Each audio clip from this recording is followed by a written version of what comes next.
ప్రభు స్తోత్రం. దైవాశీస్సులు. మొదటి సమూయేలు గ్రంథం 2వ అధ్యాయం 9వ వాక్యం. తన భక్తుల పాదములు తొట్టిల్లకుండా ఆయన వారిని కాపాడును.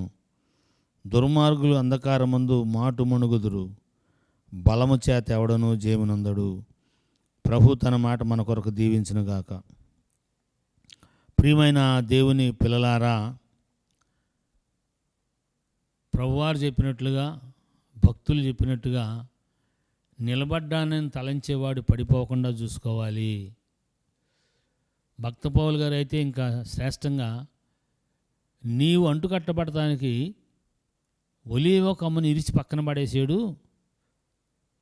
ఒలీవ కొమ్మ కానీ నిన్ను ఒలీవ కొమ్మకు అంటుకట్టాడు. నువ్వు అతిశయపడ్డావా, దెబ్బతింటావు అని రోమపత్రికలో యోధా జనాంగం విడిచిపెట్టబట్టాన్ని, అన్ని జనులు రక్షించబట్టాన్ని మనకు ప్రస్తావిస్తాడు. నేను మీరు ఒకవేళ ఈ సమయంలో దేవుని దయలో, దైవభక్తి విషయంలో బాగున్నాం అనుకోండి, దేవుని స్తోత్రం. అది దేవుడు మన పాదాలని కాపాడటం వల్ల. తేటగా తన భక్తుల పాదములు తొట్టిల్లనీయడు. తొట్టిల్లటం, తప్పక తొట్టిల్లుతాం, నడుస్తూ ఉంటాం. ఈ మధ్యలో మా బిడ్డ ఒక ఆమె ఇంట్లో మామూలుగా నడుస్తానే ఆ మెట్టు జారి మెలికిబడి సుమారుగా 2 నెలలు సేవలో పెట్టింది. పెద్ద ఆఫీసరు, అసిస్టెంట్ కలెక్టర్ ర్యాంకు.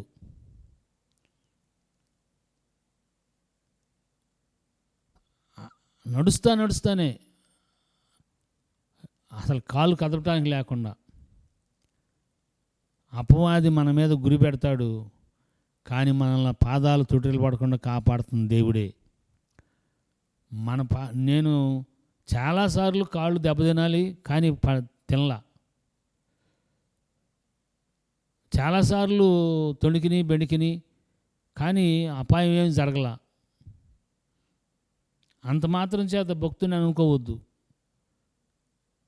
తొణికినంత మాత్రం చేత భక్తిలోనూ అనుకోవద్దు. కారణం ఏంటంటే, కాపాడుతుంది దేవుడే. నేను ఓర్చుకోలేనని ఆయనకు తెలుసు, నేను భరించలేనని ఆయనకు తెలుసు. అందుకనే తొట్టుపడకుండా కాపాడుతున్నాడు.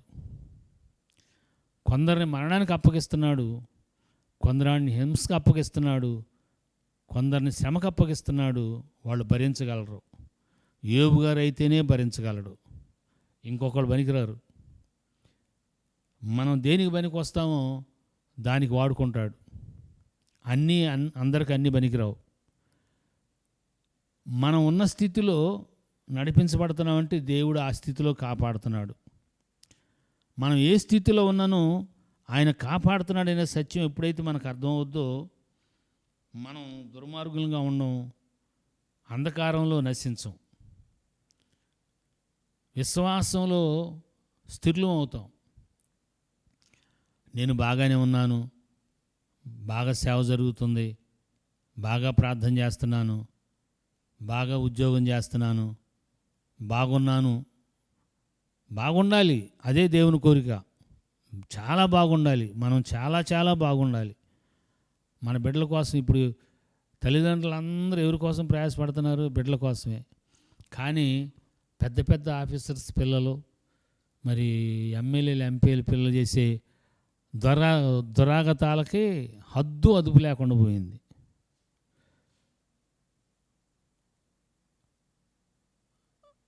వాళ్ళందరినీ అంధకారమందు మాటు మణుగుదురు.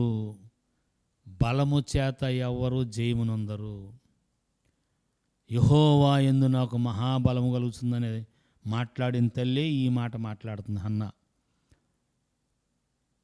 సంతోషించింది, ఆనందించింది, ప్రభువులో సంగతులు చెప్తూ ఉంది. ప్రభువులో లేకపోతే వ్యతిరేకమైన సంగతులు ఎట్లా ఉంటాయో కూడా చెప్తూ ఉంది.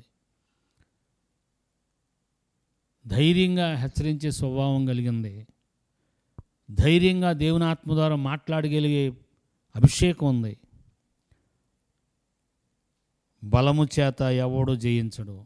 నేను బలము చేత జయించలా, ఎవరు కూడా, ఎవడనేది పుంలింగములో ఉంది. ఎవడు బలము చేత జయించడు. యెహోవా నా బలము, యెహోవా వలన నాకు మహాబలం కలుగుతూ ఉంది. నా పాదాలను తొట్టిల్లిన వాడు ఆయనే. సమస్త ఘనత మహిమ ఆయనకే చెల్లునుగాక. అలాగున ఈ దినం నడిపించబడినట్లుగా, బలపరచబడినట్లుగా, తొట్టిల్లుతుంటే కాపాడబడినట్లుగా ఆత్మదేవుడు ప్రభు మహిమ కొరకు మనకు జ్ఞాన వివేకములు, బలము, తెలివి, శక్తిని అనుగ్రహించునుగాక. Thank you and God bless you.